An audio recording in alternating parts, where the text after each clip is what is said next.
A brisk half-hour walk is good, as are swimming or going to an exercise class. If you really can't find time for official exercise, however, try unofficial exercise. It can be done every day. Treat yard work and housework as exercise. Vacuuming, sweeping, and raking involve arm and leg muscles and burn 245 to 280 calories an hour. Take extra steps. Park farther away from work. At the mall, walk through more stores. At the supermarket, check out the entire market before filling your cart. Walk to a restaurant for lunch. Make a half hour of TV and active time. Use a stationary bike, jog lightly in place, or do floor exercises. Seated, do some leg lifts with toes pointed forward and others with toes pointed up. Dig in the dirt. Gardening and yard work strengthen knees, arms, and hands. Mowing, pulling weeds, and raking improve back, arm, and leg muscles.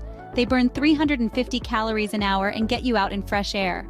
Adjust to your limitations, especially if you have conditions such as arthritis or heart disease. Talk to your doctor before starting any type of exercise program.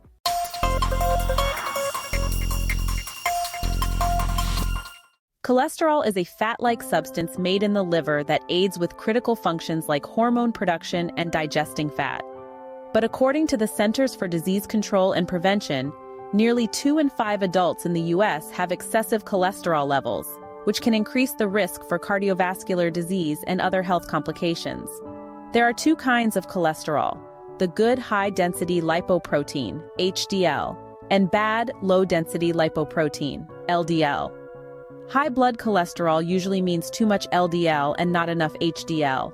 LDL cholesterol, the bad kind, can accumulate in the arteries and narrow the space through which blood can flow. HDL, the good kind, takes LDL cholesterol to the liver to be flushed from the body and may help prevent heart attacks or strokes. The only way to know for sure whether you have high cholesterol is to take a blood test. High LDL cholesterol usually has no symptoms, though people with high cholesterol often have high blood pressure as well. A simple blood test called a lipid panel can measure your lipid levels, and your healthcare provider can interpret the results according to your age, sex, and health history. Lifestyle factors and your genes can both contribute to high cholesterol. Smoking, stress, excessive alcohol consumption, lack of exercise, and an incomplete or poor diet can all affect your blood cholesterol. Many people can lower their LDL cholesterol and raise their HDL cholesterol with long-term diet and lifestyle changes. Medications may also help. Most physicians recommend a class of drugs called statins as the first-line medication therapy for high cholesterol.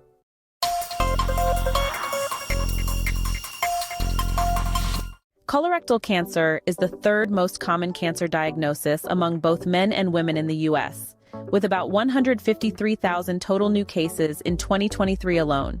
It's also the 2nd leading cause of cancer-related deaths in the U.S., and was projected to claim about 53,000 lives in 2023 alone, according to the American Cancer Society.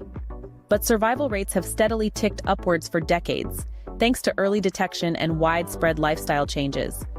Here are 5 key things to know about colorectal cancer. 1.